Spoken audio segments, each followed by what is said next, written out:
आषाढी वारीनिमित्त संत तुकाराम महाराज आणि संत ज्ञानेश्वर महाराज यांच्या पालख्यांचे पुणे शहरात आगमन होण्याच्या पार्श्वभूमीवर नानापेठ येथील ऐतिहासिक निवडुंगा विठ्ठल मंदिरात पालखीच्या स्वागतासाठी जोरदार तयारी करण्यात आली। मंदिर परिसरात आकर्षक सजावट, स्वच्छता मोहीम आणि वारकऱ्यांच्या विसाव्यासाठी विशेष व्यवस्था करण्यात आली। या वर्षीच्या वारीमध्ये पुणेकरांनीही मोठ्या उत्साहाने सहभाग नोंदवला असून मंदिर परिसरात भक्तिमय वातावरण निर्माण झालंय। याचा आढावा घेतलाय आमचे प्रतिनिधी दिनेश वडणे यांनी। आज आपण पुण्यातील नानापेठ भागात आहोत। या नानापेठ भागातील या मंदिरात जे निवडुंगा मंदिर आहे या ठिकाणी आज पालखी 2 दिवस मुक्कामासाठी असते। तुकाराम महाराजांची पालखी येथे मुक्कामाला येते। आज आपण पाहत आहोत की येथे पालखीच्या स्वागतासाठी जय्यत तयारी झाली आहे। लाईट रोषणाईनी पूर्ण मंदिर सजलं आहे। हार फूल वगैरे लावले आहेत आणि आपण बघत आहोत पोलीस प्रशासन सुद्धा इथे सज्ज आहे। आज आपण हे मंदिर जे देवस्थानाचे जे पालखीचे प्रमुख आहेत त्यांच्याशी व महापालिकेचे अधिकारी आहेत यांच्याबरोबर काय तयारीच आहे याबाबत आपण अधिकची माहिती घेऊया।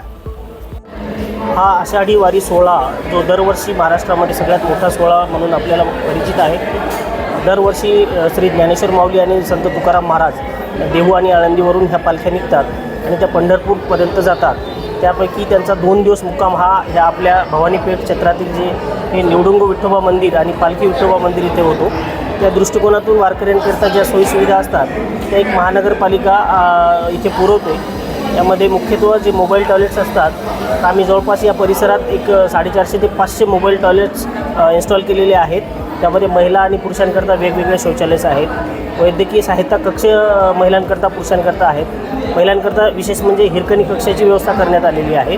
आणि जे आमचे महानगरपालिकेचे या परिसरातले कायमस्वरूपी दवाखाने आहेत ते 24 तास चालू राहतील किंवा 24 तास सेवा देतील याची सुद्धा व्यवस्था करण्यात आली आहे। सर, एकंदरीत महापालिकेचे किती कर्मचारी असणार आहेत सध्या? महापालिकेचे संपूर्ण शहरात सर्वात मोठ्या संख्येने सफाई कर्मचारी जे 3 पाळीमध्ये काम करणार आहेत स्वच्छतेविषयक, त्यामध्ये जवळपास 7 ते 8 हजार कर्मचारी असणार आहेत। आणि माननीय आयुक्त सरांच्या मार्गदर्शनाखाली माननीय आमचे सर्व अतिरिक्त आयुक्त सर असतील, सर्व उपायुक्त, सर्व सहाय्यक आयुक्त आणि इतर कर्मचारीसुद्धा यामध्ये मोठ्या प्रमाणात आपलं काम करतात। आज दोन्ही पालख्या पुण्यात येत आहेत, तर आपली पालखीसाठी जी तयारी आहे ती पूर्ण झाली आहे का?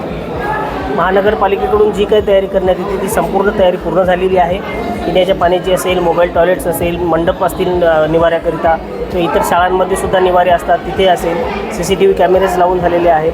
ते आमची या दृष्टिकोनातून सर्व तयारी पूर्ण झालेली आहे जेणेकरून कोणत्याही वारकऱ्यांना त्रास होणार नाही याची आम्हाला खात्री आहे।